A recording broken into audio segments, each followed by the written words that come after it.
Hi, folks.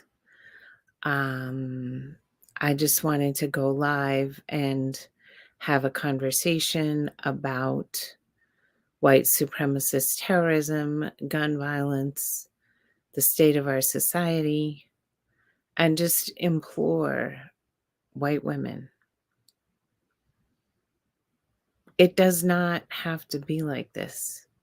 We could have a society, we have the wealth.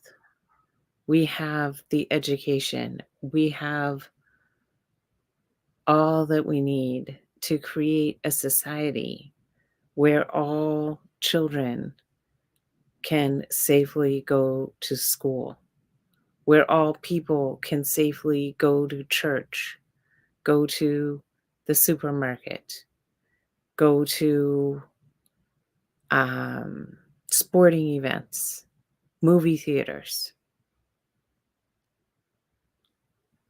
We know what needs to happen.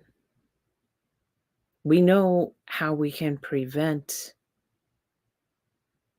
gun violence, white supremacist terrorism. But what we don't have is the will to change it. And we throw up our hands and say, there's nothing we can do. There is something we can do. There is a lot we can do. And it has to begin with our involvement and not upholding and electing the people to office who do nothing, the people who incite racist, white supremacist violence. We know that all of this violence is not something new, that this is a country founded on slavery, white supremacy, um, land theft, and genocide from our very origin. A country where from the 1690s, 19s until the 1850s, the only people who could vote were land-owning white men. And then they allowed white men who did not own land. Iris is saying we have everything except civility. We have everything except compassion. We have everything except seeing each other as our neighbors, seeing each other as our equals, wanting safety for not just my kids, but all kids. No, the liberal Dems are not out of control. What are you talking about? I disagree with you, Vicky. I will say this: the liberal Democrats are equally to blame for practicing white supremacy as Republicans, and that our failure as progressives to really uproot our own racism, our individual racism, as well as systemic racism is part of the problem. You know, the majority of people in this country, the um the folks who elected Obama twice are a multiracial coalition, right? But we we fail, the white people in the progressive movement fail to uh, unlearn our individual racism and our collective racism and change our policies so that we're not producing racial inequality. Yeah, that I concede with. It's people who are out of control. Um, We really have to start doing our homework on those who are running for office. 100% Deshauna, and we have to run for office our own selves. You know, when I think about Mitch McConnell and the Senate Republicans, and how all of the like, they don't care about the unborn. They don't care. Like, the only reason why they make those policies is because they know that's what they need to do to get white evangelicals to vote for them. Because what they're really about is how do they enrich the 1% and the corporations. Corporations are at record profit levels, the highest profits ever in American history reported in 2021. That is exactly what is happening.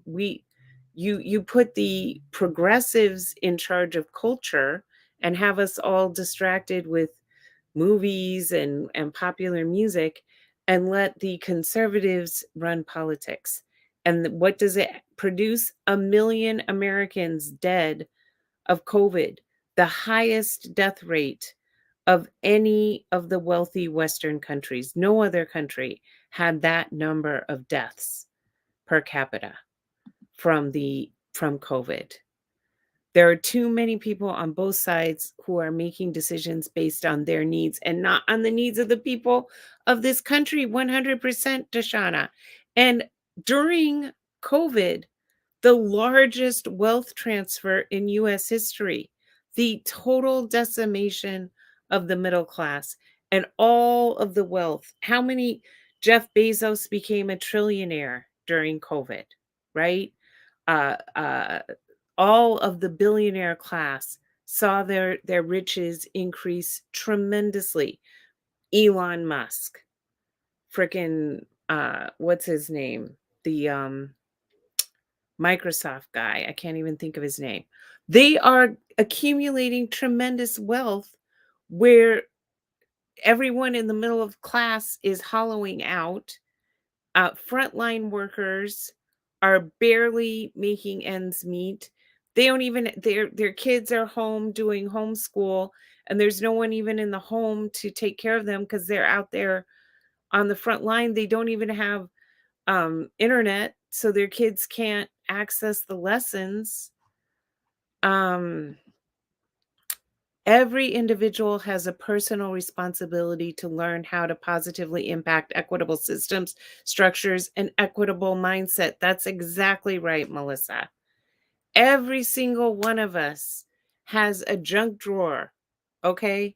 White women, especially, we have a lot of junk in our drawer caused by our intergenerational trauma, going all the way back to Europe and the way that women were treated in Europe, the witch trials, drowning women, torturing women. If you were an outspoken woman, you were publicly humiliated and shamed in front of the whole town out there clapping and cheering. So what is the lesson from that? I'm talking about before white women even came to this country. The lesson is don't be outspoken. Don't defy the social order. Align yourself with the most violent and you will be protected. Become violent yourself and you will be protected. And the whole basis, the legitimization of slavery, land theft, genocide is always around protecting the purity of the white woman, right? She will be defiled. She will be raped by the subhuman predatory black man. Meanwhile, who is actually harming us? Who is raping us? Brett Kavanaugh. But because we're so distracted, the propagators of this violence fill our heads with these lies, the profiteers of this violence, and then we get sucked into it and we start inflicting the violence. We become slave owners. We take out our frustration and our jealousy on the black women that our husbands are raping instead of on our husbands. And we just keep perpetuating this psychological damage onto other women all the way to the present day and voting in people to office who enact all these policies that are 100% against our interests, only except for our interests as being part of white families, right? To protect our incomes, to protect our kids, to be able to live in a nice house, to go on vacation. So we are more self interested and care more about those material things than we do about our own health and safety and the well being of our children. Because we're sending our kids to school every day, not knowing if one of our other kids, because these are white children, white um, men raised by white people who are these shooters, right? Who are these white supremacist terrorists? This cycle has to stop. This is why, as a Black woman, I can be a feminist. Are you say, Marla? Is that? Am I reading that correct? That um, or are you saying you can't be a feminist? Because of the lack of unity, the lack of true sisterhood with white women. As a former K through 12 educator, now graduate professor, I just try to teach my incoming students, incoming educators about what they should be doing. Thank you, Marla. And this, I was just talking with Cecile Armstrong about this today. This is exactly why all this campaign against critical race theory in the schools, because they don't want children to know the truth about American history. Because as Cecile said, when children know the truth, they change things, right? Once you get sucked into the system and your self-interest kicks in, and oh, now I'm a homeowner and now I have a career and it's all vested in my self-interest, how am I going to change the system? So the education piece, oh, this is why I can't be a feminist. Yes, thank you. Thank you, Marla. Because of the lack of solidarity with white women and white women's feminism, which has only been around our individual break the glass ceiling for ourselves, and not about a collective, not about advancing, not about reaching out and figuring out how do we as women collectively relate across difference as equals, whether you're queer, whether you're Black, Asian, Native American, whether you're older or younger. This is the diabolical white supremacy patriarchy from the beginning of this country. We will be able to maintain tremendous power by dividing everybody else, neutralizing them, make white women hate other women, hate each other, view each other as rivals, and then we'll be able to live our lives however we want. So we have to stop. We have to stop, folks. We have to take emotions out of politics. That is what has put these career politicians in office. They fire us up and never make good on political promises. Well, yes, I would say that, and money. The amount of money that corporations and the wealthy spent to get Brett Kavanaugh confirmed, to get Amy Coney Barrett confirmed, to get Neil Gorsuch confirmed, to buy the US Senate. And the Supreme Court just decided that campaigns, like so Ted Cruz loaned his campaign $250,000. Then he got elected. Now he can go to donors and ask them to pay his loan back, the loan he made to his campaign, only it goes directly to him. So, oh, I want to become a federal judge. Let me go give Ted Cruz $25,000.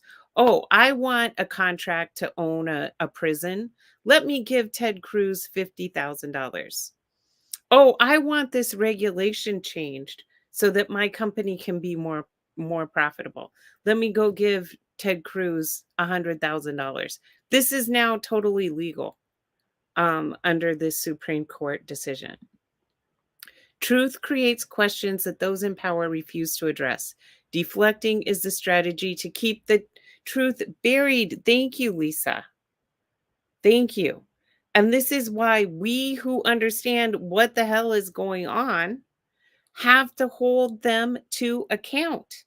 And we have to talk with our cousins. We have to talk with our sisters who live in other parts of the country, right? Here in California, I have two senators representing 39 million people. Wyoming has what, 800,000 people, and they have two senators too. So we have to bring this fire to these other states. And I know that there are people in these states who understand these things. I've met them. They're my friends. We protested alongside each other. There are pockets of resistance everywhere, and we as women have to come together. Thank you, Dashana. Pay to play. And this is another way they keep us minimized. Women earn less. Of course, Black women, Latinx, Native American women earn even less. Yeah. So we don't have economic power. We don't have political power. Compared again to the other Western countries, women in the United States have much less political representation. I read the other day that white men make up 30% of the population and 62% of the elected officials. And women in the United States have, out of all of the Western countries, out of all of the wealthy countries, we have the worst outcomes. We have the highest maternal mortality rates. We have the lowest life expectancy, and it's getting lower. We have the highest rates. They don't really track this very accurately, but the highest rates of sexual assault, domestic violence, etc., of all of the wealthy Western countries. And again, of course, the women who are most impacted, Indigenous women, Black women, queer women, marginalized women, immigrant women, right? And but white women are impacted by this too. Domestic violence goes across every economic strata. It goes across every um uh, uh sexual assault goes across every economic strata. So I am here to say that all of this is interconnected. Buffalo is interconnected to Uvalde, is interconnected to ending abortion rights, right? I'm going to be talking again with Cecile about this on Thursday. That the whole thing about ending abortion rights is to preserve the white birth rate so we can keep enough white children so that we can maintain white supremacy. But meanwhile, then they send the kids off to school, and at school they get shot. It's in 2020, guns became the leading cause of accidental death among children in the United States. Guns surpassed car accidents for the first time in US history. The only color that truly matters to those in power is green. Whatever the issue on either side generates the most green becomes the issue they champion. To hell with addressing true issues. Thank you, Lisa. How many of them have become millionaires? Look at Google Mitch McConnell's net wealth, what he came in there with and what he has now. And most are over 65. A lot of them are in their 80s. Chuck Grassley in his 80s, Orrin Hatch in his 80s. They've been there for 30, 50 years. Read Shirley Chisholm's autobiography, and Unbossed, and she talks about this, that the way the US Senate, the way the Congress is designed is to encourage mediocrity, to encourage white men with very, very limited mindsets. All they have to do is make as little change as possible, and they can keep getting reelected and reelected and reelected. And the longer they serve, the higher position of status they have on committees and decision making, the more kickbacks and the more money that they can make. And meanwhile, when people come to them and say, hey, stuff needs to change, for example, the law that created the Centers for Disease Control, the law that authorized it, was passed in the 1930s. They have not updated the law. Oh, you think about all the social change that has happened since the 1930s impacting public health. And the law that created the Centers for Disease Control is from the 1930s. That's what I'm talking about. That design is intentional, Don. 100% to overvalue the rural white states is by design. It's baked into the Constitution with the 3/5 compromise, which counted Black people as 3/5 of a human being for purpose of apportioning seats in the House of Representatives, but was demanded by the Southern states to ensure their equal representation with the Northern states.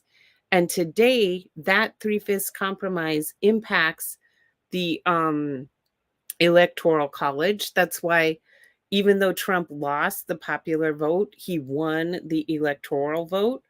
And that is why he became president, because these rural states have more representation in the electoral college than the large states with a very big population like California and New York. And so we don't have equality of representation in who becomes president.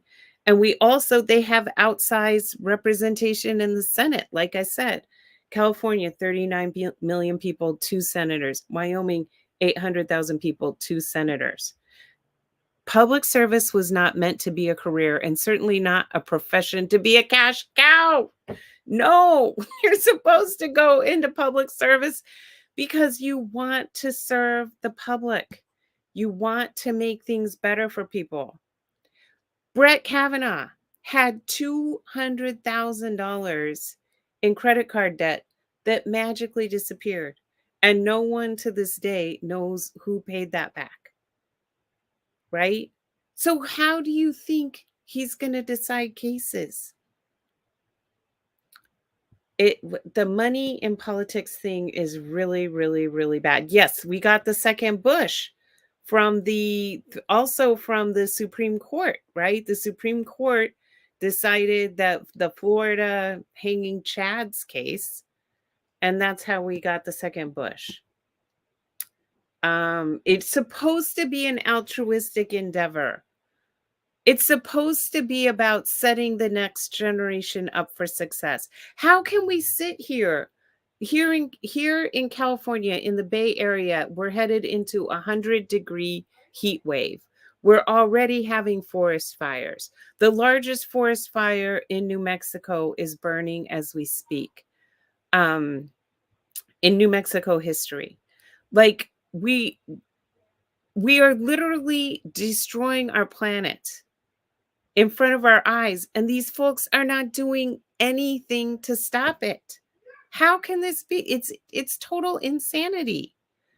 Bought and paid for. So what I am saying, yes, Don, thank you for your public service.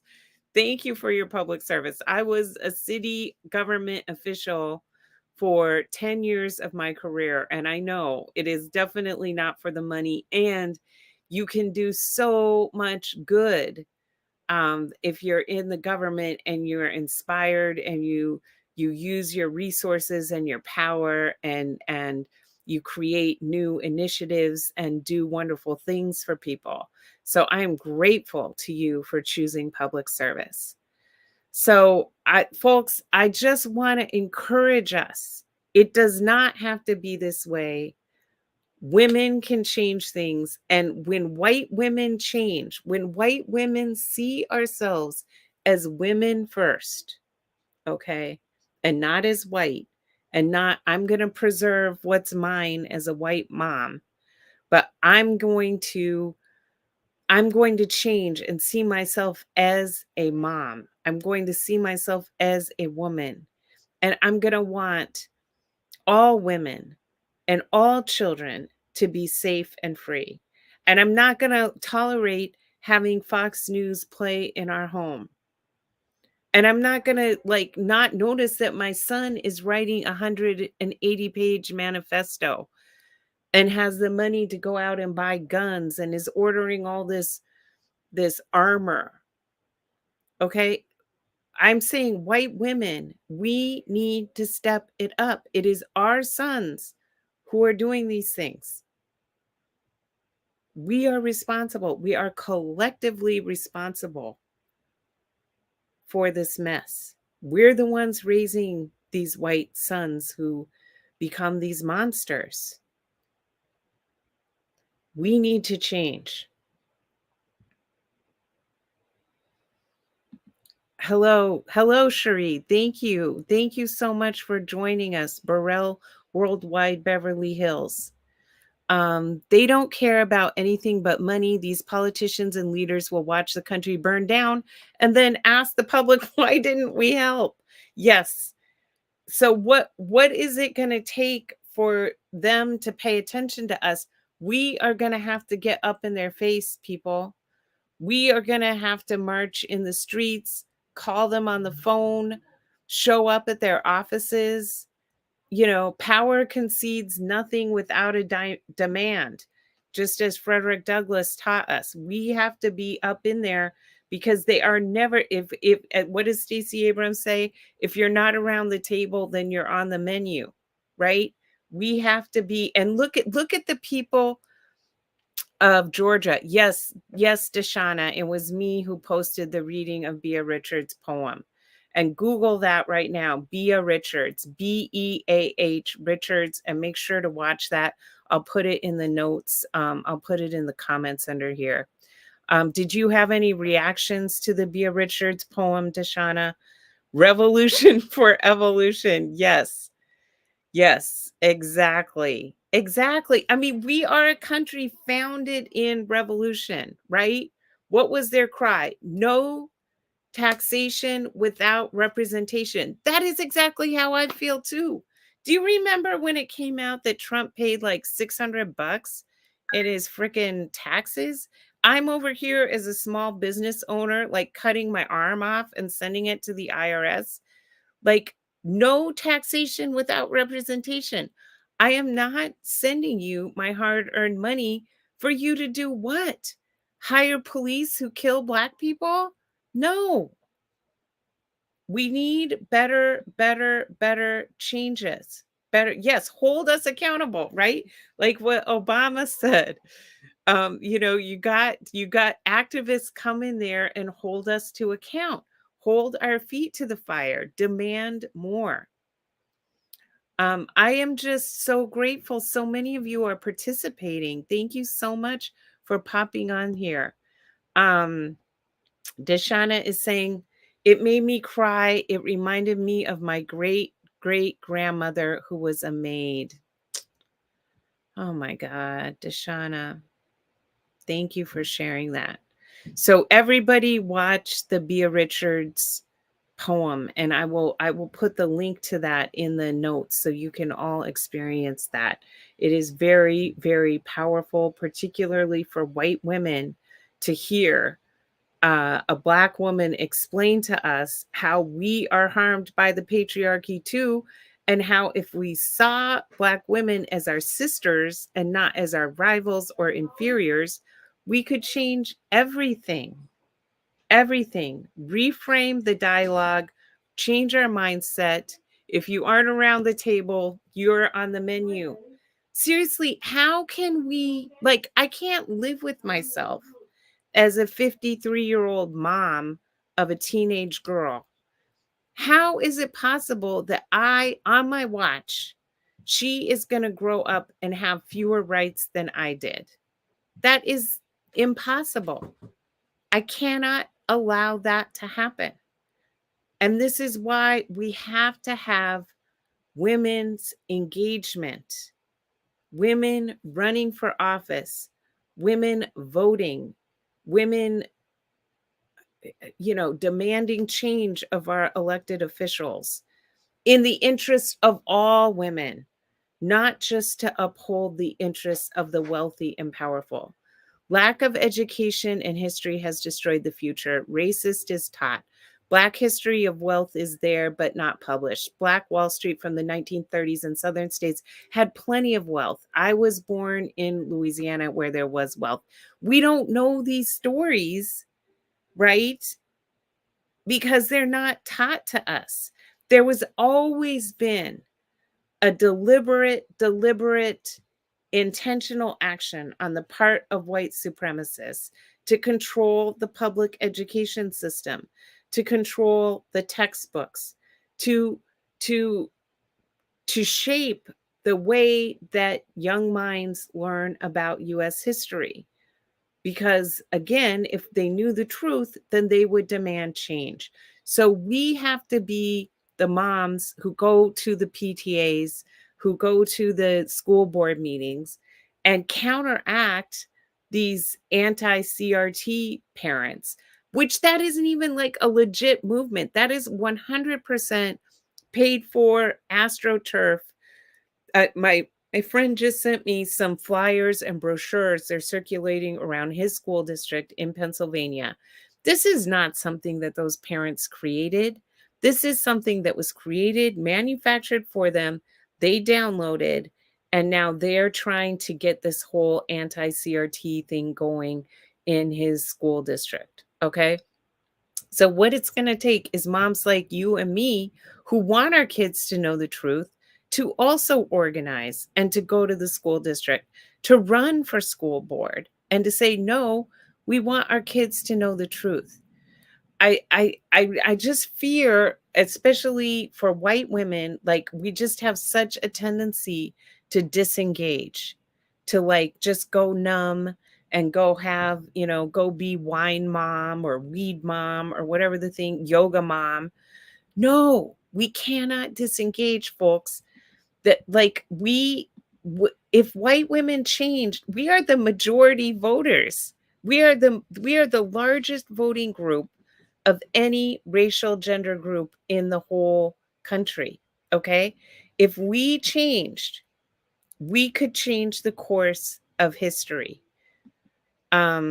First they came for the socialists and I did not speak out because I was not a socialist. Then they came for the trade unionists and I did not speak out because I was not a trade unionist. Then they came for the Jews and I did not speak out because I was not a Jew. Then they came for me and there was no one left to speak for me. Thank you for posting that, Lisa. That is exactly what is happening, folks. No one is safe. No one is safe with these elected officials. And democracy itself, that is exactly, they want to end democracy and ensure that only armed white men, hold power. This is not how it's supposed to be. And we can't sit around and wait. Oh, I'm okay because I'm a white woman. They are coming for us. They are coming for us. Need to reframe the dialogue so we can then reframe the narratives. Yes, thank you. The education system is designed to create workers and not business owners. 100%, Deshauna. I would say it's even more, it is designed to warehouse kids so that their parents can be workers, and not to develop kids, not to help kids progress, but really to protect the capitalist class by giving people a free place to send their kids during the day so that they can go off to work. Most people can't even tell you what CRT is. It's a trope used by the right when racism is called out 100%. They are not teaching critical race theory. I didn't learn critical race theory until I was in law school. What they have deemed critical race theory is actually just the truth about American history, that we are founded in slavery, white supremacy, land theft, genocide, that over time has morphed into different forms like Jim Crow and then mass incarceration and police brutality, but is all part of the same long trajectory that, again, has only ever benefited the capitalist, propertied elite class and kept all the rest of us divided, penniless, struggling to survive, including white people. Even though white people carry tremendous skin privilege, there are plenty of white people. We're the largest impoverished group in our society. But we have this image because they're very good at manipulating images and stories of the welfare queen and what Ronald Reagan said, and so we have this image of what a welfare recipient looks like that is totally not in congruence with reality. The education system is designed for an industrialized nation, and we are no longer industrialized. We are in meta nation. Yes, we're in Web 3.0, which, heaven help us, is already dominated by patriarchy and white supremacy. And so we as women really need to get involved in this Web 3.0 business, because that's a whole other area where harm is going to continue. And we need to have a role in making it safe for everyone. Most wealth in America is generational. And then they propagate this myth that it is based on individual achievement and merit when it's not. And make it seem like it is your individual failure if you did not ascend to wealth, when it is statistically highly unlikely that you would do so, especially if you are a Black or brown person. And you think about the 2008 economic downturn, right? What caused that? There was an intentional initiative on the president of George W. Bush. Okay, we have had redlining, we've had this long legacy of housing discrimination that has made Black and brown families deliberately denied them the opportunity of becoming homeowners. So we're going to create an initiative to encourage home ownership among Black and brown families. Only when they went in to apply for the mortgage, they were not offered a 30-year fixed rate mortgage. They were offered a subprime mortgage. And so all the money that they had arduously saved up for the down payment, their home was taken in foreclosure by the bank that sold them the subprime mortgage. That money was taken by the bank. It was all bundled and traded on the international market. And then it all collapsed. And these families were left without that money that they had saved for their down payment. All that equity just vanished into thin air. And now they're stuck paying rent for that house that they used to own to the same bank that foreclosed on them. And no one went to jail for this. And you and me and everybody who's watching bailed out these banks as taxpayers.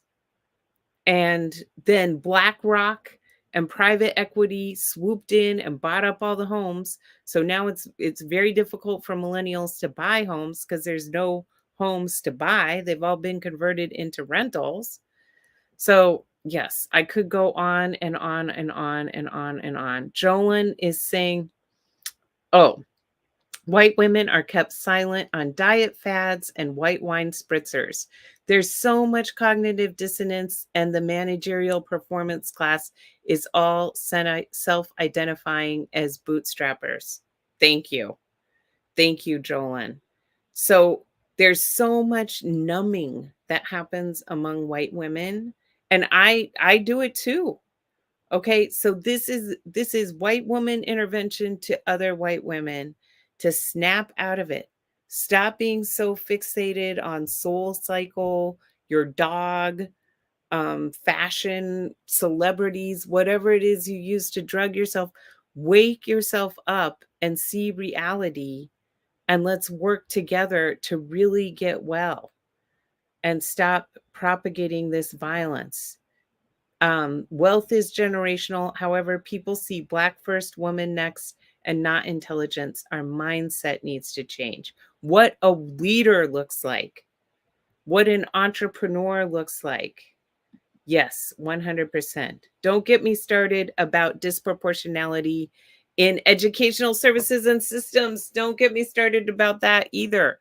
The whole for profit college industry, people taking out student loans that they can never discharge in bankruptcy, the allocation of school resources here in California. So we used to have the number one public university system in the world. And then we passed the three strikes law and started building prisons and filling them up. And so the budget for the public university system went down by the same amount of money that the prison budget went up.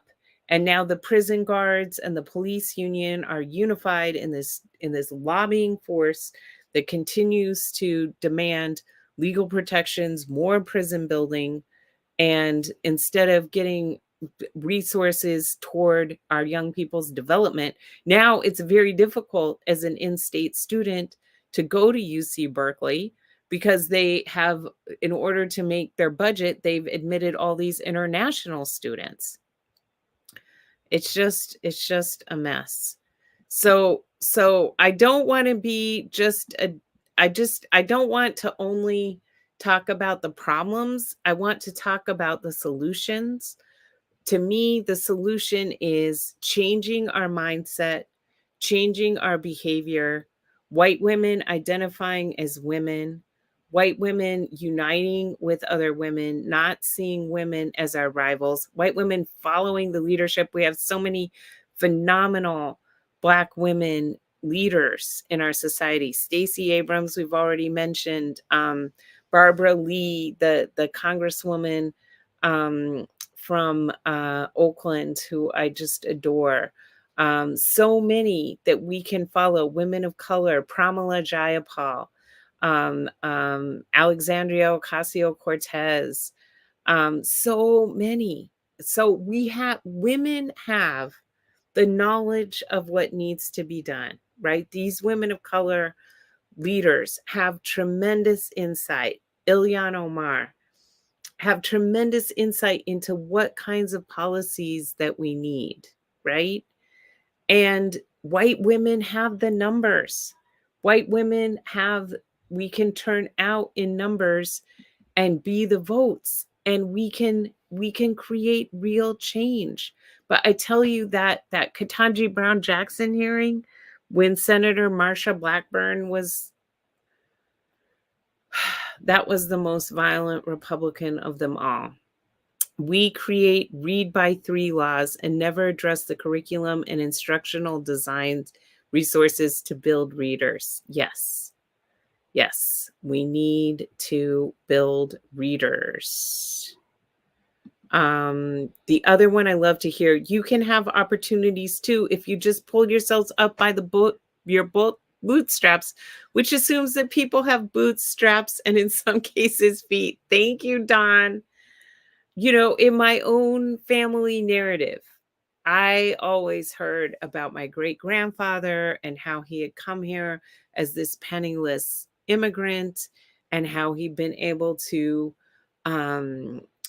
build this thriving family farm and become a citizen and leave this tremendous asset to his children that is still in my family's possession, and this incredible narrative around his sacrifice and his hard work, which is a true narrative.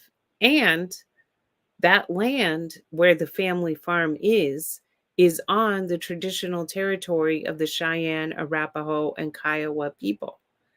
And 10, 15 years before my great grandfather got there, militias of white men came through and genocided, removed the survivors to these far off reservations, cleared that land, and then the government took it and reallocated it to my great grandfather because he was a white Protestant immigrant at a time when recently emancipated Black people were stuck sharecropping on the same plantations where they had previously been enslaved.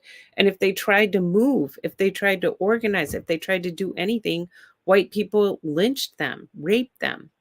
And so they did not get to benefit from the Homestead Act. But I never learned that part of the narrative until I did my own research about it, right?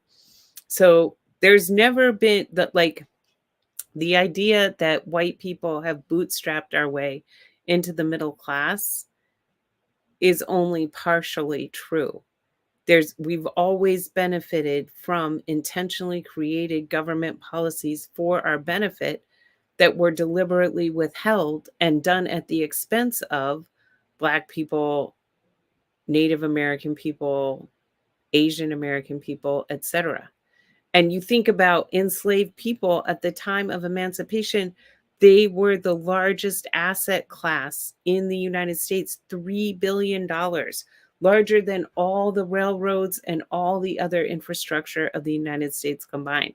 So, literally, the reason why we are a wealthy, powerful country is because of enslaved people. And this is why I think we need reparations. We need a truth and reconciliation to face all of this history, know what the facts are, and pay Black people back for what was stolen from them. Okay. Don MJ Hyman, exactly. People don't know if you had the boots already. Again, learn the history, even if you did not have it in school. I built my business from my own foundation and not the money that was given to me. Yes, yes, yes. Preach, Karen. Yes, I'm up here preaching. I don't know. I just don't know what else to do with all my anger except for try and express it somehow. And listen, everything I do and say, I do it out of love. I do it with so much love. And I do it with so much humility. And I know that I am a white woman too. And I have benefited tremendously from privilege and from these laws. And I know that I continue to cause harm too. So if you see me doing something harmful, if you hear me doing something harmful, please tell me. Okay. But let's engage.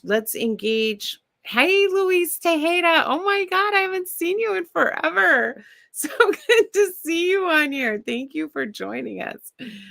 Oh my God. Okay, y'all. I'm kind of winding down. Here's the good news.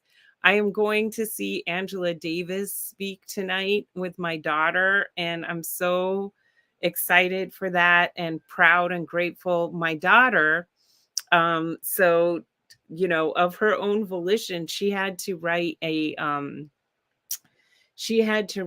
essay for school. She could pick any topic she wanted, a persuasive essay.